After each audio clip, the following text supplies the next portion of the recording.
讲到花莲天王星大楼拆除作业，因为评估这建筑不刷位的情形真稳定，敢若保留饭店边啊一间广场，安算暗时会甲6楼、7楼拆掉，脚踏车就会当上到5楼去拆，速度会更较紧。另外，还有3个人失踪找无到。今仔日搜救人员伫咧沙卡档步道找找失踪的新加坡红阿母的时阵，所有这土石啊放落来，上界大粒的石头，袂输有一台车遐尼大粒。加在这搜救人员找有所在味，抢救的任务也着先暂停。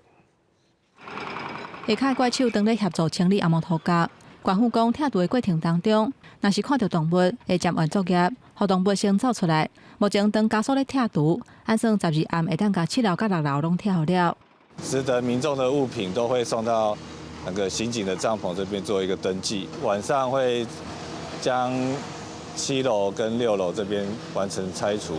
到时怪手就会当上5楼，会当加速拆除。另外一边，伫咧斯卡档步道失去联络的新加坡红阿母，到当也袂找到。搜救队12继续强化1.8公里到2.2公里的超车，不过2.2公里第2旁边的所在，所向有大量的石头落落来，上大粒的差不多有一台车遐尔大。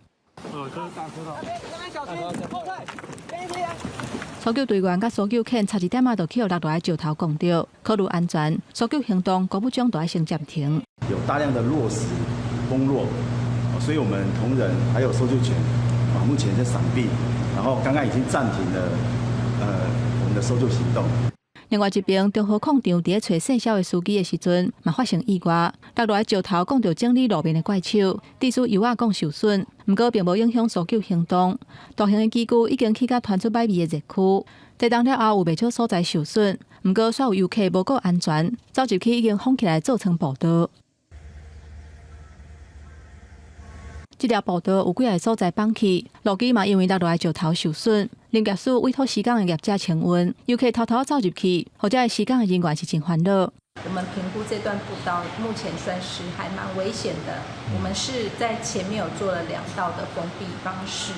林业署强调讲，会按监视器来处理，若偷偷家己走入去，会依法来告发。记者综合报道。